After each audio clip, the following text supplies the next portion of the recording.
या या तो विषयों में पड़ा है, अभी विरोध भाव प्रकट ही नहीं हुआ, या अभी सामना नहीं पड़ा। जिस दिन सामना पड़ेगा उस दिन पसीना निकल आएगा। ऐसे वीर है कि बड़े बड़े योगियों को भी क्षुब्ध कर दे। औरों की तो बात जाने दो, ये काम क्रोध साधारण वीर नहीं, इनको साधारण ना समझो। अभी तो जैसे उसके क्षेत्र में गिरे पड़े हो तो उसकी नजर ही नहीं है। और जब ये देखा कि हमारे क्षेत्र से निकल करके जाने वाला है, तब जो बाण संधान होते हैं, फिर वो पता चलता है तो ऐसे हाथ उठा देते, ना ना भाई हम लड़ने लायक नहीं है, हमारे भगवान हमें बचावे तो हम बच सकते नहीं, हमारी सामर्थ्य नहीं है।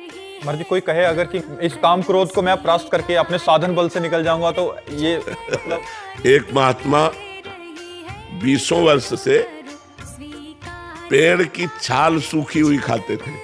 किस लिए? काम विजय के लिए। किसी भी तरह का शरीर में पुष्टता ही ना होगी तो काम क्या करेगा?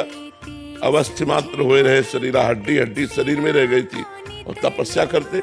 सूखी छाल जो पपड़ी होती है ना वृक्षों की, वो मार पाते थे, और बस कोई भोजन नहीं, कोई पत्ता नहीं, कोई फल नहीं, कुछ नहीं। तो ऐसे हो गए थे। जब 20 वर्ष हो गए तो कामदेव प्रकट हुआ सामने, क्योंकि वो उसी योग्य थे, और कहा हम तुम्हें परास्त करेंगे। तो उन्होंने मुस्कुरा के कहा तुम्हारी ताकत क्या कि तुम मुझे परास्त कर लो। बोले अच्छा चलते हैं। चला गया काम। दूसरे दिन जहां वो पपड़ी खाते थे ना, वहां हलवा लगा मिला, हलवा। अब उनका दिमाग काम किया कि जंगल में, घोर जंगल में ये बढ़िया सुगंधित घृतयुक्त मिष्ठान, उन्होंने समझा मेरी तपस्या से डरकर प्रकृति मुझे दे रही। तो मुंह मार मार करके जहां जहां पपड़ी खाते थे वहां हलवा लगा मिला, हलवा पाया।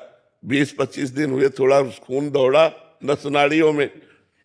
अब एक दिन वो उस अपने टाइम से जाते थे उनका हलवा, तो जो टाइम से गए वहां पाने के लिए, तो देखा एक 16-17 वर्ष की लड़की हलवा लगा रही है।